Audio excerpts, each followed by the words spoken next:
કોણે લખી છે ખબર નથી. હિન્દીની પંક્તિઓ છે. ગુજરાતી ભાવાનુવાદ એનો કશોક આવો થાય છે કે રેતી માફિયા નદી ખાઈ જાય છે, પથ્થરના માફિયા પર્વતને ખાઈ જાય છે, કેમ કે અખબાર ખબરને ખાઈ જાય છે. અને અખબાર ખબરને ખાઈ જાય ત્યારે ધીરે ધીરે સરકારો દેશને ખાઈ જાય છે. એ જ દેશના નાગરિકોના વોટ જેનાથી એ સરકારમાં આવ્યા હોય છે. પણ આવું કશું ત્યારે શક્ય નથી બનતું જ્યારે અખબારો ખબર નથી ખાતા, નાગરિકો વધારે ચેતનવંતા અને જાગૃત હોય છે. સામાન્યમાં સામાન્ય માણસ પણ પોતાની સમજ અને તર્ક લગાવીને વાત કરે છે. સરકાર એટલી સંવેદનશીલ રહે છે કે એ પીછેહટ કરવામાં કે પછી નિર્ણયો પર પુનર્વિચાર કરવામાં સંકોચ નથી અનુભવતી. અને દેશની અદાલત કહે છે કે જો તમને ભરોસો નથી તો અમે આ વાતને ફરી એકવાર સમજવા માટે બેઠા છીએ. અરાવલી વિશે કરીશું વાત. નમસ્કાર, આપની સાથે હું દેવાંશી.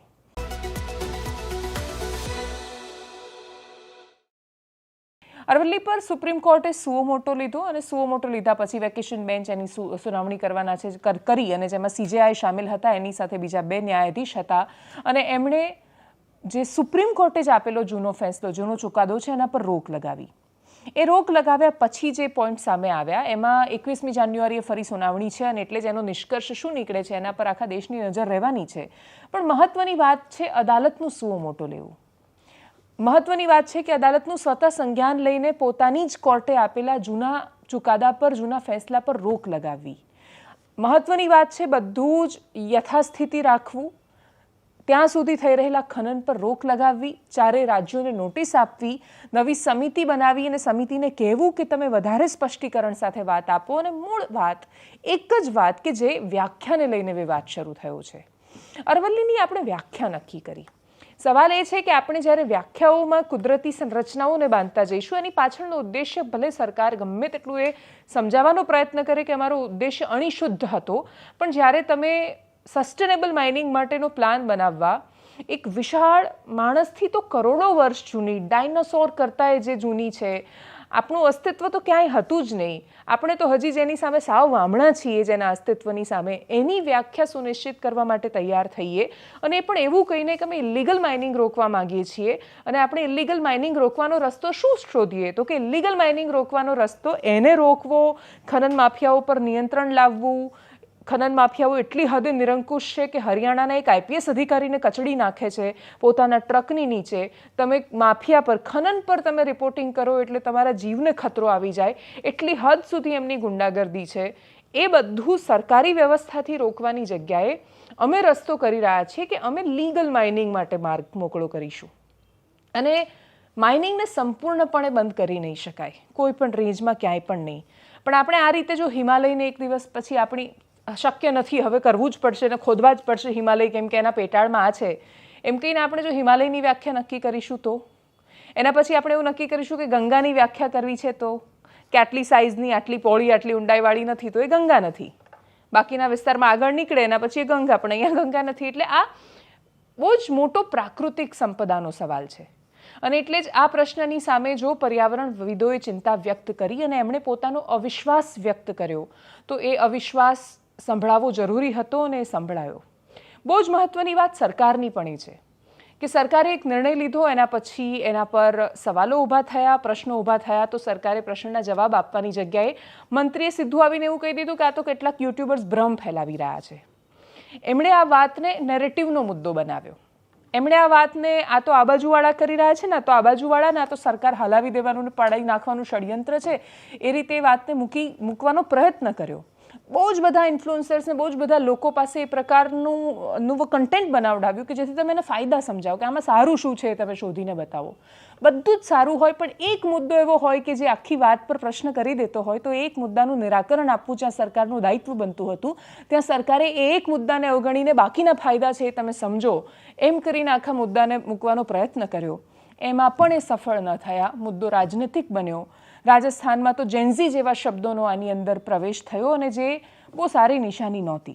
તમે કોઈ પણ માર્ગે કોઈ પણ પ્રકારના આંદોલનની વાત કરતા હો, આંદોલન એ લોકતંત્રનો શ્વાસ છે, આધાર છે. અને એટલે જ સમયાંતરે જ્યાં જ્યાં કશું ખોટું થાય છે ત્યાં આંદોલનથી અવાજ મુકાવવો જ જોઈએ. પણ બધાને ખબર છે કે જેન્ઝી શબ્દ કયા સંદર્ભે વાપરવામાં આવે છે. અને જ્યારે એ ચોક્કસ સંદર્ભ સાથે જેન્ઝી શબ્દ વાપરવામાં આવે ત્યારે એ દેશ માટે ચિંતાનો વિષય બને છે. કેમ કે આપણા પડોશીઓનો ઇતિહાસ બહુ સારો નથી રહ્યો. જે નેપાળમાં થયું કે બાંગ્લાદેશમાં થયું એને ભલે આખી દુનિયા ક્રાંતિ કહેતી હોય, એમ તો આરબ સ્પ્રિંગ પણ આવી હતી ને આરબ દેશોમાં પણ ક્રાંતિ આવી હતી, તો એના પછી તો એ દેશોનું કલ્યાણ થઈ જવું જોઈતું હતું. ક્યાં છે એ બધા દેશો અત્યારે? બાંગ્લાદેશમાં શું થઈ રહ્યું છે, નેપાળમાં શું થઈ રહ્યું છે, બધું આંખોની સામે છે. અને એટલે જ આ કથિત ક્રાંતિ છે, પેલું એક મુદ્દા પર અચાનક આવી જાય છે, ક્રાંતિઓ કોઈનું કલ્યાણ નથી કરતી, રાજનૈતિક કલ્યાણ થાય છે. રાજનૈતિક જેને બહુ પેલી લાલસા કે જે લોકો રાહ જોઈને બેઠા હોય કે કશુંક આવી જાય ને આ મુદ્દો આવી જાય ને અમે સરકારને ઉથલાવી દઈશું, એ લોકોને ટેમ્પરરી ફાયદો મળી જાય છે. પણ દેશ તો બહુ ખાડામાં ધકેલાઈ જાય છે.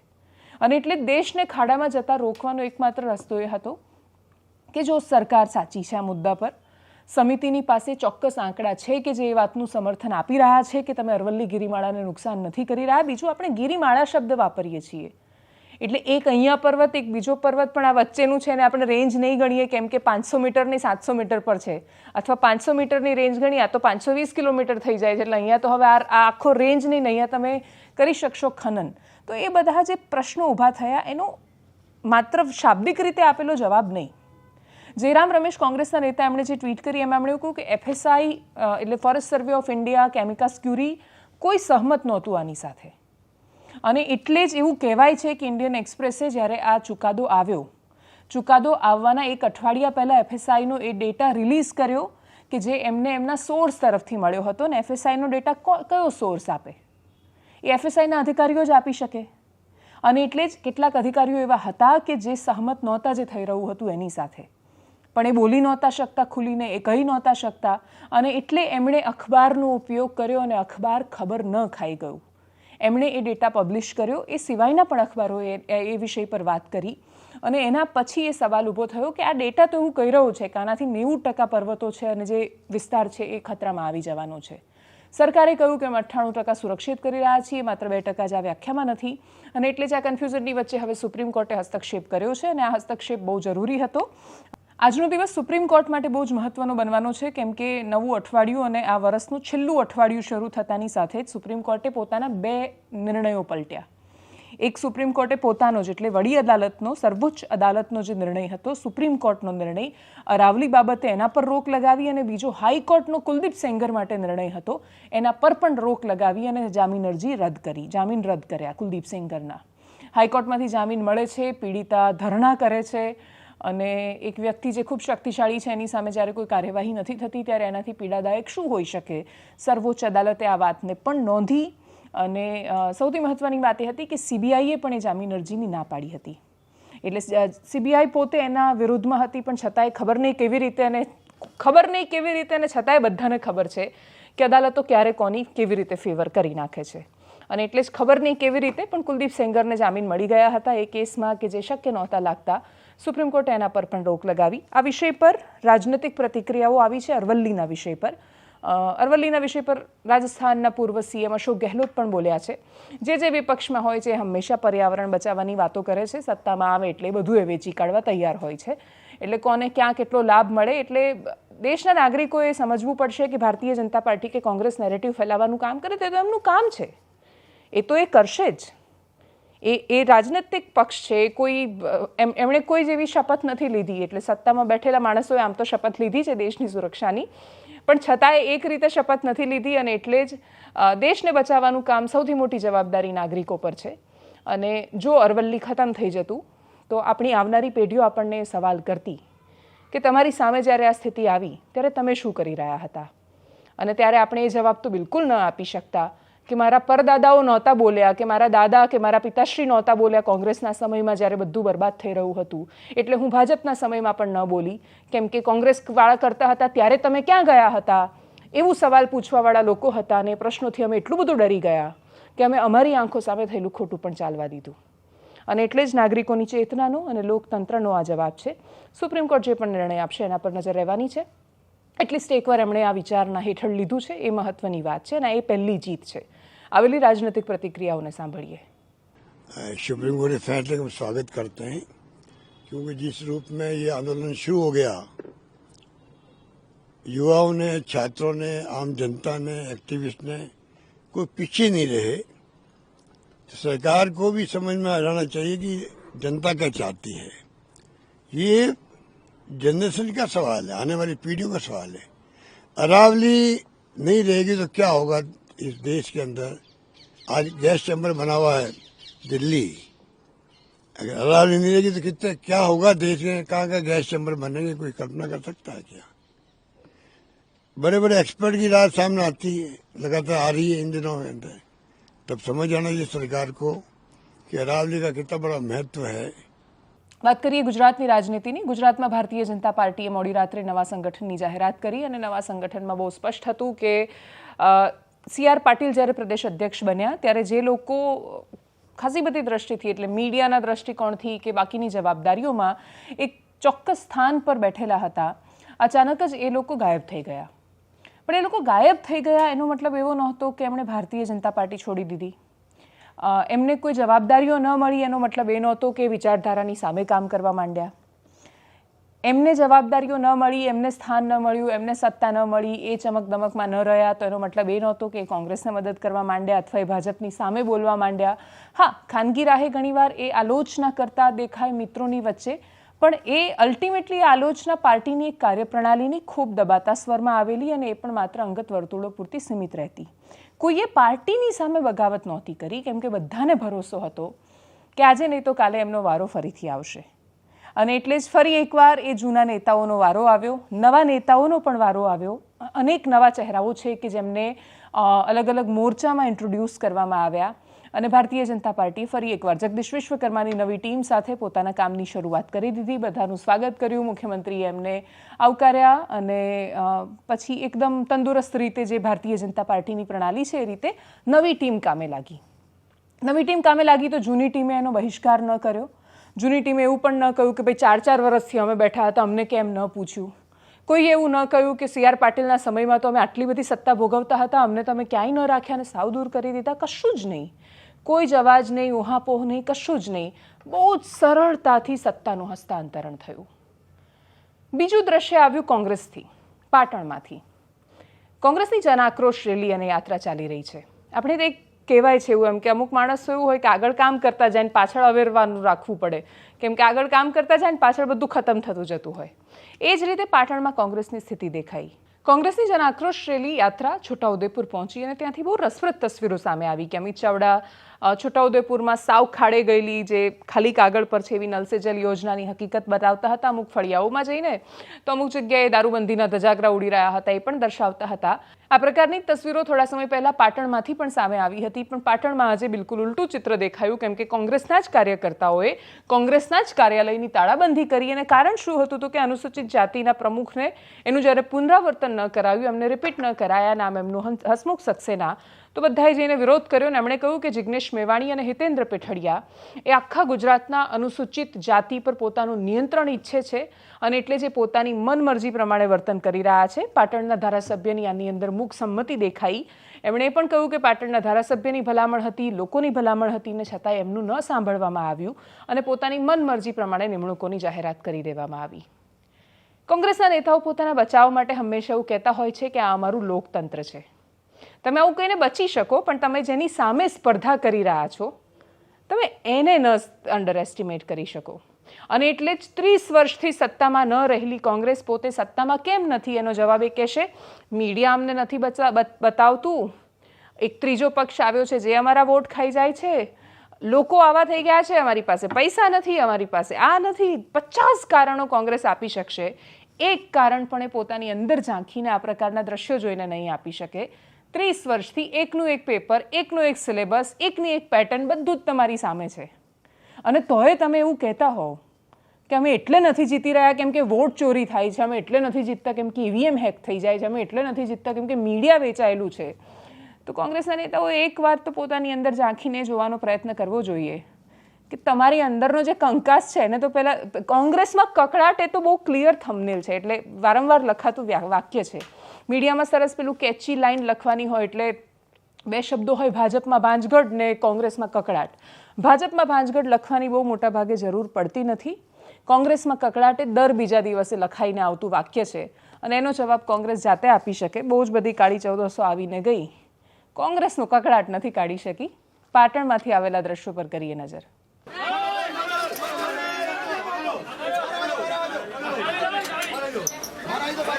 ધારાસભ્યશ્રીઓ હોય કે જિલ્લા પ્રમુખ હોય આજે કાર્યક્રમમાં કોઈ હાજર નથી રહ્યા. એ બદલામાં અમે બરાબર આવનારના સમયમાં આનાથી પણ અધિક પ્રદર્શન કરવાનું થશે તો કરીશું. પાટણ જિલ્લા એસસી ડિપાર્ટમેન્ટ ચેરમેન હું હતો. સમયાંતરે સમય પૂરો થતાં રિપીટલી પ્રથા જ્યારે આવી ત્યારે સમગ્ર ધારાસભ્યો એક્સ ધારાસભ્યો સિટિંગ ધારાસભ્યો પ્રમુખો અને 250 આગેવાનો આ જિલ્લાને માગણી એવી કરી હતી કે ભાઈ હસમુખભાઈનું કામ સારું છે, કોંગ્રેસની રીટ ગણાતી અનુસૂચિત જાતિની સંખ્યાઓનો માહોલ વધ્યો છે અને કોંગ્રેસને ફાયદો થયો છે, એમની રિપીટ કરવાની માગણી હતી. અંતે બહુ મથામણ પછી રિપીટ કરવામાં ના આવ્યા તો આજે સમગ્ર અનુસૂચિત જાતિ પાટણ જિલ્લાના ભેગા થઈ કોંગ્રેસ કાર્યાલયે તાળાબંધીનો કાર્યક્રમ કર્યો છે જ્યાં સુધી આ ના થાય ત્યાં સુધી. વિરોધ આમાં છે કે મેન રોલમાં એવું જાણવા મળ્યું છે કે જિગ્નેશ મેવાણી, હિતેન્દ્ર પીઠડિયા આ જિલ્લા ઉપર કબજો કરવા માંગે છે, સમગ્ર ગુજરાત અનુસૂચિત જાતિને વશમાં લેવા માંગે છે. એ કોઈ કાળે અમે થવા દેવાના નથી. એવા કયા ખોટા કામ કર્યા હતા એ લોકો? એમણે એવા ખોટા કામ કર્યા છે કે અહીં સમાજ એક છે, દલિત સમાજ નામે ઓળખવામાં આવે છે, પણ તેમને ઉપર બેઠે બેઠે જાતિ અમારી જાતિમાં જે વર્ગીકરણ કર્યું છે કે આને અન્યાય થયો છે, આના અન્યાય થયો છે, એ અન્યાય થયા નથી. આજ તમને પત્રકાર મિત્રોને જાણવા મળ્યું હશે કે સમગ્ર અનુસૂચિત જાતિના લોકો અહીં ઉપસ્થિત હતા. એમનો ઉડાવ જવાબ હતો, જેમ કે અગાઉ જયંતિના જવાબો આપે છે એવા જવાબો અમારી સાથે વર્ણન કર્યું. અમને સ્પષ્ટ ના પાડી હતી કે પાટણ જિલ્લાના કોઈ પ્રતિનિધિ હું મળવા માંગતો નથી.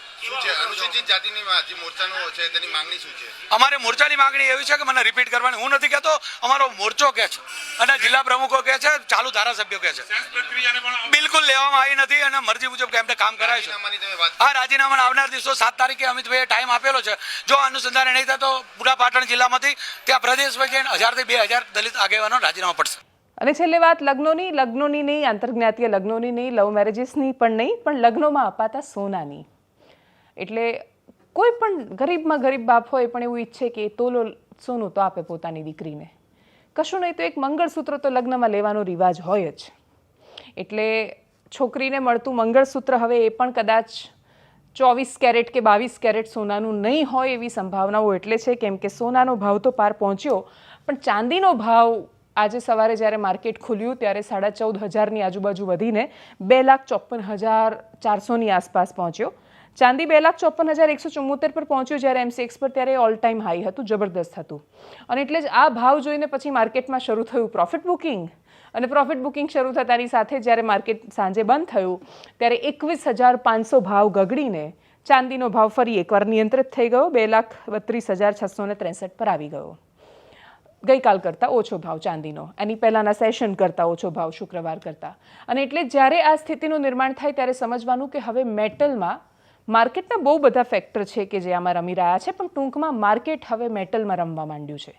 અને એટલે ધાતુમાં જ્યારે માર્કેટ રમવા માંડે, પ્રોફિટ બુકિંગ ને પ્રોફિટ લેવાની વાત, ત્યારે જે પરંપરાઓ સાથે જોડાઈને સોનું ખરીદવા માંગતા માણસો છે અથવા ચાંદી ખરીદવા માંગતા માણસો, એ લોકો માટે સ્થિતિ બહુ સામાન્ય નથી રહેવાની. અને આવનારો સમય હજુ આનાથી વધારે કપરો થવાનો છે, કેમ કે ચાંદી EVનું ચલણ વધ્યું છે, સોલારનું ચલણ વધ્યું છે, ઇલેક્ટ્રોનિક્સ આઇટમ આટલી બધી વધી રહી છે. અને એક સ્ટોરી વાંચી હતી જેમાં એવું કહેવાયું કે સેમસંગ એવી બેટરી બનાવી રહ્યું છે કે જે લગભગ 20-25 મિનિટમાં ચાર્જ થઈ જાય, આખી ગાડી ચાલી શકે એવી બેટરી, તો એની અંદર ચાંદીનો વપરાશ કરે છે. એટલે જો આખું માર્કેટમાં જેટલું ચાંદી અવેલેબલ છે એટલું બધું ચાંદી પણ જો એ કંપની લઈ લે, એ પ્રકારની ઇલેક્ટ્રોનિક વ્હીકલ્સ બનાવતી કંપની લઈ લે, તો પણ માર્કેટમાં ચાંદીની ઘટ થવાની છે. અને એટલે ચાંદી એટલું બધું અમર્યાદિત નથી. એ સિવાય દુનિયાભરના દેશ છે એ પોતાની તિજોરી સોના અને ચાંદીથી ભરી રહ્યા છે. સોના અને ચાંદીની દુનિયા વાત પણ કરી રહી છે, પણ જબરદસ્ત ભાવ વધારો અને ઉછાળો કોપરમાં જોવાઈ રહ્યો છે, કેમ કે કોપર બધે જ ઇલેક્ટ્રોનિક્સમાં વપરાય છે, EVsમાં વપરાય છે, સોલારમાં વપરાય છે. કોપરનો વપરાશ ક્યાં નથી? અને એટલે જ મેટલમાં ટ્રેડિંગ થવા માંડ્યું છે. ટ્રેડિંગની વચ્ચે જે લોકો નીચે ફિઝિકલ સોનું ખરીદે છે, કેમ કે આ વાત એની છે કે જે લોકો માર્કેટમાં ઓનલાઈન સોનું ખરીદ વેચ કરે છે, મેટલમાં ઇન્વેસ્ટમેન્ટ કરે છે એની, પણ જે રોકાણ નથી કરતા, જે પરંપરાઓ સાથે જોડાયેલા છે, જે સોનું પહેરવા માટે ખરીદે છે, આપવા માટે ખરીદે છે, એ લોકો માટે બહુ સમસ્યા છે. અને સમસ્યા ખાલી ધાતુનો ભાવ નથી. રસપ્રદ વાત એ છે કે ગળામણ પણ એની સાથે વધતી જાય છે. એટલે ઉદાહરણ તરીકે મેં એક આ વીંટી લીધી છે, એ જો 50,000 રૂપિયાની વીંટી છે, સોનું છે એની અંદર, 50,000 રૂપિયાનો ભાવ જ્યારે હતો સોનાનો તોલાનો ત્યારે, તો આ જો 50,000 રૂપિયાની વીંટી છે એના પર જો 10% ગળામણ એ વખતે લાગતું હતું, તો મતલબ આ વીંટી બનાવવાના કારીગરને 5,000 રૂપિયા આપણે આપતા હતા. એની અંદર બધા જ કમિશન ને બધું કટ થઈ ગયું. અને 5,000 રૂપિયામાં પણ બહુ જ સારો એવો પ્રોફિટ સોનીને થતો જ હતો. હવે સોનું 1.5 લાખ પર થયું, તો સેમ વીંટી બનાવવાના 10%ના હિસાબથી મારે 15,000 આપવાના છે. તો 5,000 ને 15,000માં કારીગરને કોઈ 5,000 ના 15,000 નથી આપી દેતું. મતલબ આ સ્થિતિમાં પ્રોફિટ માર્જિન ત્યાં પણ એટલો બધો વધી રહ્યો છે. બધા કમાઈ રહ્યા છે અને બધા બહુ જ કમાય, પણ ગળામણ 10%ની 10% કેવી રીતે રહે જ્યારે તમે આની ટકાવારીના હિસાબથી લઈ રહ્યા છો ત્યારે? ટૂંકમાં સામાન્ય માણસ માટે સોનું એ હવે સપનું બની જવાનું છે, એ વાત નક્કી છે.